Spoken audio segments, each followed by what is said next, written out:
کچھ لوگوں کے خیال میں بجلی سے چلنے والی گاڑیوں کا زمانہ آ گیا ہے، جیسے شیوی کی گاڑیاں جن کی بیٹری دوبارہ سے آسانی سے چارج ہو جاتی ہے اور مزید آسانی کے لیے انہیں چھوٹے سے پیٹرول انجن پر بھی چلایا جا سکتا ہے، جبکہ نیسان کی طرف سے پیش کی جانے والی گاڑیاں صرف بجلی سے چل رہی ہیں۔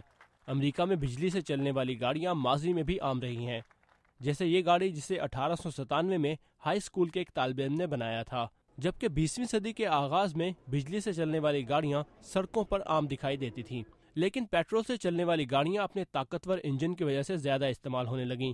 1996 میں جنرل موٹرز نے EV1 کے نام سے یہ گاڑی مارکیٹ میں بھیجی۔ گاڑیوں کے ایک عجائب گھر سے منسلک لیسلی کینڈل کا کہنا ہے کہ لوگوں نے اسے بہت پسند کیا تھا۔ یہ دیکھنے میں بھی اچھی تھی، امریکی مارکیٹ میں لوگوں نے اسے دیکھا، استعمال کیا اور اس کی کارکردگی کو پسند کیا۔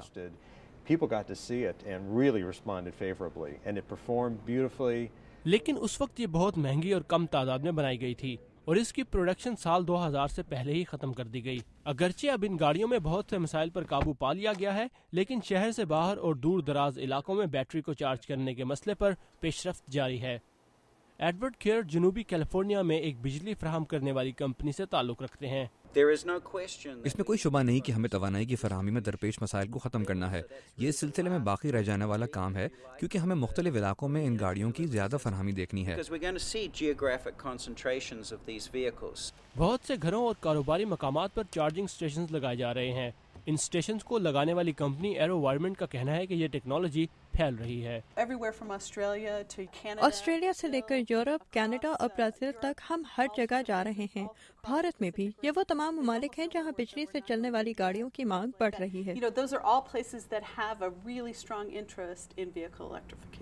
کم پیٹرول اور بجلی سے چلنے والی ہائیبرڈ گاڑیاں جیسے ٹویوٹا کی پریس ماحول دوست صارفین اور پیٹرول کی بڑھتی ہوئی قیمتوں سے پریشان صارفین میں بہت مقبول ہیں، لیکن گاڑیوں کی انڈسٹری کے ماہر کارل باور کا کہنا ہے کہ ان کی تعداد بھی اتنی زیادہ نہیں ہے۔ پیٹرول سے چلنے والے روایتی انجن بہت عام ہیں، لہٰذا زیادہ تر لوگ وہی استعمال کرتے ہیں، جبکہ ماحول دوست ہائیبرڈ گاڑیاں صرف 2 سے 3% صارفین میں مقبول ہیں، جبکہ یہ گاڑیاں پچھلے 5 سے 6 سال سے مارکیٹ میں ہیں، جبکہ مکمل طور پر بجلی سے چلنے والی گاڑیوں کی مارکیٹ اس سے بھی کم ہے۔ کال کا کہنا ہے کہ صارفین کو پریشانی چارج ختم ہو جانے کی ہے، لیکن نئی تحقیق سے یہ پریشانی بھی دور کی جا سکے گی، کیونکہ زیادہ طاقتور بیٹریاں بنائی جا رہی ہیں۔ ایک حل یہ بھی پیش کیا جا رہا ہے کہ آسانی سے تبدیل ہونے والی بیٹریاں بنائی جائیں، تو آپ کو کسی چارجنگ اسٹیشن پر 1 گھنٹے تک گاڑی کے چارج ہونے کا انتظار نہیں کرنا پڑے گا، بلکہ آپ 5 سے 10 منٹ میں بیٹری ہی تبدیل کر لیں گے۔ تو یہ ایک حل ہے جس پر عمل درآمد کیا جا سکتا ہے۔ الیکٹرک گاڑیوں کے علاوہ غیر آلودہ ہائیڈروجن ایندھن کے استعمال پر بھی تجربات جاری ہیں، لیکن ماہرین کا کہنا ہے کہ ایک دن الیکٹرک گاڑیاں صارفین کی تمام ضروریات پوری کر سکیں گی۔ صارفین ایسی گاڑیاں چاہتے ہیں جو ہوا کو آلودہ نہ کریں، کم ایندھن استعمال کریں، سادہ انجن کے ساتھ چلانے میں بھی آسان ہو۔